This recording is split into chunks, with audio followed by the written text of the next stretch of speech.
Se você busca em ter seu próprio negócio e empreender no segmento que mais cresce no Brasil e lucrar até R$ 12.000 por mês, você precisa conhecer a Micromarket. Prazer, meu nome é Daniel, sócio fundador da Micro, e a gente é uma franquia de mercados autônomos. Esses mercados que funcionam com condomínios residenciais, empresas, hotéis, shopping e muito mais. A partir de R$ 60.000, você monta a sua unidade, fatura 24 horas por dia, 7 dias por semana, em horários flexíveis, sem a necessidade de ter funcionários. Eu sei que parece ser bom demais para ser verdade, mas só no Brasil já existem mais de 10 mil unidades de mercados autônomos em funcionamento. Na Micromart, você tem o retorno do seu investimento a partir de 6 meses e uma rentabilidade de 20 a 30% ao mês. É uma grande revolução que vem acontecendo no varejo brasileiro, onde cada vez mais o consumidor busca conveniência, praticidade e segurança no seu dia a dia. Então, se você ficou interessado, entre em contato com o nosso time comercial, que a gente vai te dar todo o suporte e te mostrar como é fácil empreender com a Micromart. Eu espero vocês. Forte abraço. Salve, torcedor vascaíno. Muito bom dia. É um prazer estar com você por aqui em mais um Acorda Vascaíno. Sexta-feira, final de semana chegando, e o Vasco terá pela frente esse clássico dos milhões contra o melhor elenco da América do Sul. Isso quer dizer que o Vasco já perdeu o jogo? Longe disso. Até porque o esporte que amamos, que é o futebol, já demonstrou em várias oportunidades que nem sempre o investimento entra em campo. Estou muito curioso para entender o que o Fernando Diniz vai montar de equipe para o próximo domingo. O Hugo Moura vem de volante, vem de zagueiro, a lateral esquerda permanece o Puma, o Verratti será o centroavante titular? Perguntas e mais perguntas que hoje, durante o dia, com as apurações, provavelmente até o dia de amanhã, a gente já tem uma noção de que Vasco vai entrar em campo no próximo domingo. E as escolhas do Diniz passam muito pelo critério físico, pelo menos assim eu espero. Um Vasco ideal passa longe, sem Tietê, sem Piton, sem Jair, jogadores titulares de uma forma incontestável dessa equipe, que infelizmente não estarão presentes. Agora, torcedor, o jogo em si do domingo eu vou deixar para falar mais amanhã no Faísca Taon. Recordar um pouquinho como que foi as últimas vitórias do Vasco diante da equipe do Flamengo, de que maneira o Diniz pode montar essa equipe, começar a desenhar aqui na prancheta, que eu tanto gosto. Hoje, como vocês puderam observar aí na capa, eu trouxe o Rayan, jogador que acabou ficando fora do Mundial Sub-20. Lá atrás, quando o Rayan ainda nem era esse expoente da equipe profissional do Vasco, eu já batia na tecla que o Rayan não deveria ir para esse Mundial. E muita gente deve estar perguntando, tá, Gia, mas por que essa importância toda de colocar o Rayan na capa no momento que a gente vai ter um jogo tão importante do brasileiro? É porque o Acorda é para isso, para a gente às vezes trazer pautas alternativas. Deixa para falar do jogo, daqui a pouco no Bom Dia Gigante, deixa para falar do jogo no Sextou, deixa para falar do jogo amanhã no Faísca Taon, no pré-esquenta, como diz o Flávio, que amanhã vai ter lá no Gigante Copa, no esquenta de domingo. Hoje eu quero falar sobre como essa situação que o Vasco vive de sempre estar com a corda no pescoço, acaba atrapalhando os processos e às vezes fica nessa história de enxugar gelo. Eu sempre levantei aqui no canal a bandeira de não liberar o Rayan. E a CBF nem convocou o Rayan. Claro, o Vasco, com uma boa relação que tem, já pediu para deixar de fora. Porque hoje o Vasco não tem no seu elenco peças que sejam capazes de ficar substituindo os titulares da mesma maneira. Mesmo que o Rayan, nos últimos 3, 4 jogos, não foi aquele Rayan que a gente espera, mas a gente não tem no elenco. Por exemplo, estamos na semifinal da Copa do Brasil e o Rayan é o titular dessa equipe do Vasco e o artilheiro da Copa do Brasil Então, assim, não dá para abrir mão desse jogador. Num cenário ideal, o Vasco poderia ter vários jogadores para a posição, manda ele para o Mundial Sub-20, onde vários e vários empresários estão de olho. Só que daí eu não vou trazer aqui uma verdade absoluta. É uma dúvida que eu tenho em relação a como o mercado encara isso também. Lembrando que lá é uma competição de base e o que o Ryan joga hoje é destaque é na Liga Brasileira, pelo menos uma top 5 de ligas no futebol mundial, eu não tenho dúvida nenhuma.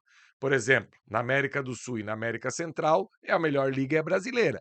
Aí tem as ligas da Europa, a Premier League, a Bundesliga, a La Liga, mas assim, tirando essas que estão um pouquinho acima, eu vejo que a liga brasileira está ali. Então, como que o mercado predator por jogadores com idade baixa encaram isso aí?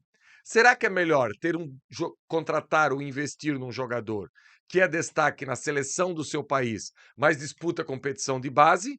Ou é melhor contratar um jogador que é o expoente da sua equipe, que é o artilheiro da segunda principal competição do país? O que é melhor será para o empresário? Como é que funciona esse mercado? Eu acho que cabe várias interpretações. Quem acha que é melhor liberar o Ryan para ir lá disputar uma competição de base para ser valorizado e ser visto pelo mundo todo, ok. Agora, eu também não tenho dúvida nenhuma que a Liga Brasileira é vista pelo mundo todo. Tanto é verdade que você pode observar que cada vez mais o mercado do exterior vem buscar aqui os destaques que jogam no futebol brasileiro. O rival vendeu um lateral direito há um mês e pouco por uma fortuna, por uma grana absurda.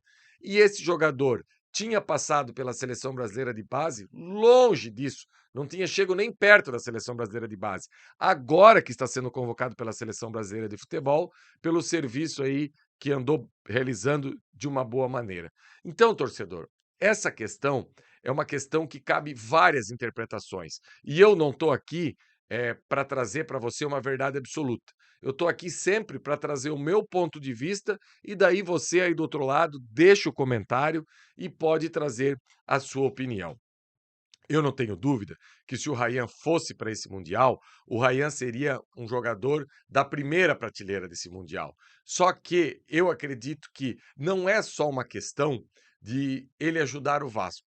É uma questão que já é um jogador consolidado. Ele não precisa disputar uma competição de base para provar muita coisa. No profissional, ele já vem provando. Claro que oscila, tem jogos que vai muito bem, outros jogos já acaba descendo. Mas mesmo assim, em jogos que ele não vai tão bem, por exemplo, contra o Botafogo, nas quartas da Copa do Brasil, quando foi chamado para cobrar o pênalti, cobrou com maestria e botou na casinha. Como foi contra o São Paulo no Morumbi, cobrou e colocou na casinha. Então, torcedor, essa questão do Ryan, a gente tem que ter o entendimento que não dava para abrir mão dele agora nesse momento. O Leandrinho é uma outra história. O Leandrinho vai lá, não tenho dúvida que vai valorizar ainda mais. Mas por que, Jean? Tu disse que o Leandrinho vai valorizar e o Ryan não iria valorizar lá. Porque o Leandrinho não está consolidado na Liga Brasileira ainda. O Leandrinho não está sendo titular da equipe do Vasco com uma sequência de jogos. Então, essa é a diferença. Para esses jogadores que precisam, de alguma maneira, ainda aparecer para o cenário mundial, eu acho que a competição de base é algo bem legal. Já para esses jogadores que já têm um certo destaque, não sei. Eu acho que é melhor deixando não só pelo ganho técnico, mas também pela valorização do Ryan. Eu acho que ele indo para lá seria um desfalque muito grande para a equipe do Vasco. Torcedor, quero ouvir a sua opinião, quero o seu comentário, quero que você coloque aí embaixo se você pensa assim, se você acha que o Ryan deveria ir.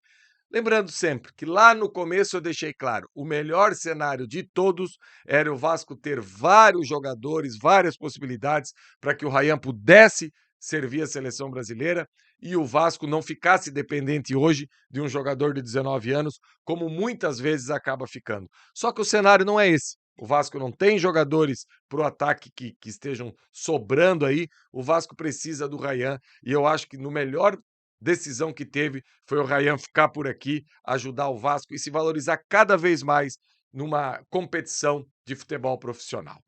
Beleza, torcedor? Esse foi o Acorda de hoje.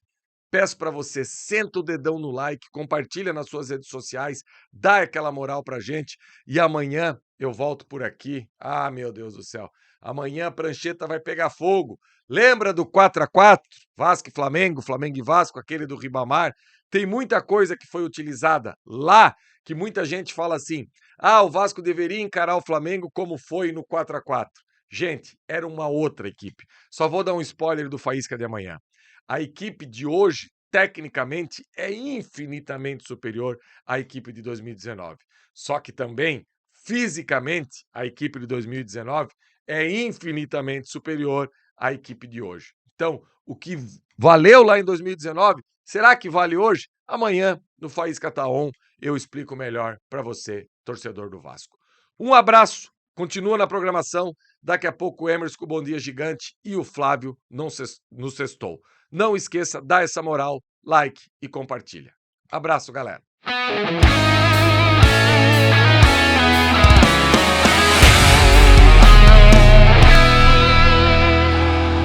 Para Roberto Dinamite, sozinho, atenção, vai enfiar, gol!